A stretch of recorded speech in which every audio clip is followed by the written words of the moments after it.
జాతీయవాద జర్నలిజానికి అసలైన వేదిక నేషనలిస్ట్ హబ్ ని సబ్స్క్రైబ్ చేసుకోండి. నోటిఫికేషన్స్ కోసం బెల్ ఐకాన్ పై క్లిక్ చేయండి. కాంగ్రెస్ తన క్యాండిడేట్స్ విషయంలోనే ఇప్పుడు సూరత్ ఒక ఎగ్జాంపుల్. నిజానికి చాలా ప్లేసుల్లో క్యాండిడేట్స్ సుముఖంగా లేరు, పనిచేయట్లేదు. ఇప్పుడు ఎట్లాగో గెలవం కదా అని చెప్పేసి ఒక నిరాసక్తత కనబడుతోంది. ఈవెన్ రాహుల్ గాంధీకి వచ్చింది ఆ నిరాసక్తత. ఏంటిది ఇది? అది చూసాం, సూరత్లో చూసాం సాయి గారు. కానీ నేనైతే I'm not really for it. అక్కడ యునానిమస్ గా ఎలక్షన్ జరగాలి. అక్కడున్న ప్రజల సంగతి ఆలోచించండి. వాళ్ళు ఎవరు ఓట్ చేయలేకపోతున్నారు election. They are be disappointed కదా. వాళ్ళు voting is your birth right. మీరు చేయాల్సింది ఓటింగ్. మీకు ఆపర్చునిటీ ఇవ్వకపోతే that is not really good. అది కొంతమంది ఇండిపెండెన్స్ అని ఉండిపోవాలి. కానీ మనం దాని తర్వాత ఇందోర్లో చూసాం, వాడు విత్డ్రా చేసుకొని బీజేపీలో జాయిన్ అయిపోయాడు క్యాండిడేట్. బీఫామ్ ఇచ్చిన క్యాండిడేటు, కాంగ్రెస్ క్యాండిడేట్ విత్డ్రా చేసుకొని బీజేపీలో జాయిన్ అయిపోయాడు. సరే డబ్బులు ఇచ్చారు, అది ఇచ్చారు, ఇది ఇచ్చారు అందరూ అంటున్నారు. కానీ ఆడు ఎంత డబ్బులు ఇచ్చారు కానీ ఒక క్యాండిడేట్ బీఫామ్ దొరికింది. బీఫామ్ కోసం ఇక్కడ కొట్టుకుంటారు కుక్కల్లాగా. అది బీఫామ్ మీకు వచ్చిన తర్వాత మీరు ఎందుకు విత్డ్రా చేసుకున్నారు అంటే they are not confident of winning the seats. దీనికన్నా ముందు కూడా చెప్పాను, they are not confident of winning the seat. దానికోసం వాళ్ళు ఇంత డబ్బులు పెట్టి 50 కోట్లు 60 కోట్లు ఖర్చు చేసిన తర్వాత మేము ఎలక్షన్ గెలవకపోతే వాడు ఏం చేస్తాడు?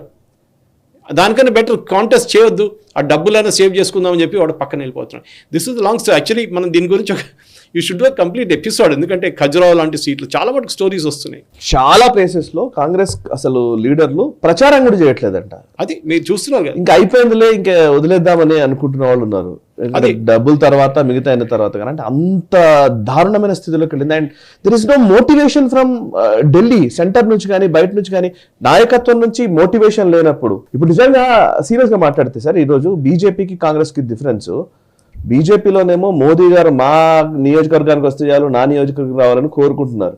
అమిత్ షా గారు రావాలని, మోదీ గారు రావాలని వాళ్ళు ఆల్రెడీ విపరీతంగా ఎప్పుడో డిసైడ్ అయిపోయినాయి కూడా ఎక్కడెక్కడ ర్యాలీలు చేయాలి, ఏం చేయాలనేది. కాంగ్రెస్ లో చూడండి అసలు రాహుల్ గాంధీ రావాలని కోరుకుంటున్న నాయకులు ఎంతమంది అసలు? 58 మేము చూస్తున్నాం ఒక్కొక్క రోజులో. నిన్న అమిత్ షా గారు ఆయన ర్యాలీ చూసా కర్ణాటకలో చేశారు, ఛత్తీస్గఢ్లో కూడా చేశారు, ఇటువైపు నార్దర్న్ కర్ణాటకకి వెళ్ళారు, జైరాబాద్ వచ్చి మళ్ళీ రోడ్ షో హైదరాబాద్లో చేశారు.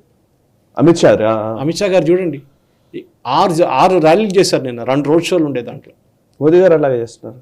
సో వాళ్ళ దగ్గర ఉన్న ఎనర్జీ సరే, మోదీ వీళ్ళేమంటారు, మోదీ గారికి air force helicopter as a prime minister is entitle to it.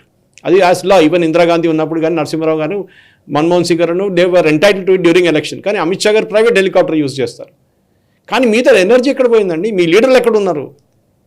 మీ దగ్గర ఉన్న ఇద్దరే కదా, ఒక ప్రియాంక వాద్రా, ఒక రాహుల్ గాంధీ. ఇంకెవరున్నారు లీడర్లు మీద? We have not cultivated leaders.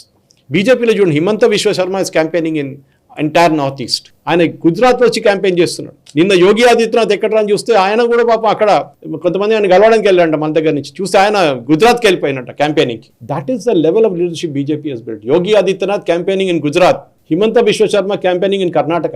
ఇది వాళ్ళ కాన్ఫిడెన్స్ అన్నమాట, that we can take leaders across. Annamalai campaigning everywhere. ఇది so this is Congress leadership అనేది ఇట్ ఇస్ ఫినిష్డ్. ఇది ఖజురాహో లాంటి సీట్లో కూడా ఇప్పుడు చూడు, సమాజ్వాదీ పార్టీ క్యాండిడేట్ లేడు. అప్పుడు కూడా 58 అంతా ఓట్ పర్సెంటేజ్ వస్తుందంట. అండ్ ఎక్కడి నుంచి వస్తుంది ఓట్స్ అని? డెఫినెట్లీ పీపుల్ వాళ్ళకి తెలుసు బీజేపీ ఎట్లనే గెలుస్తారని, మళ్ళీ వచ్చి ఓటేస్తున్నారు. అంటే మీ your question about low voter turnout is solve there itself. Correct. Even when there is no candidate people are voting 58%. Correct. అది రైట్ సార్. ఈ వీడియో మీకు నచ్చినట్టయితే లైక్ చేయండి, 10 మందికి షేర్ చేయండి. అలాగే కామెంట్ల రూపంలో మీ అభిప్రాయాలను మాతో పంచుకోండి. Nationalist hub group of channels ను సబ్స్క్రైబ్ చేసుకుని తెలుగునాట జాతీయవాద జర్నలిజాన్ని ప్రోత్సహించండి. ఈ వీడియో కింద ఉన్న బెల్ ఐకాన్ పై క్లిక్ చేయడం మర్చిపోవద్దు.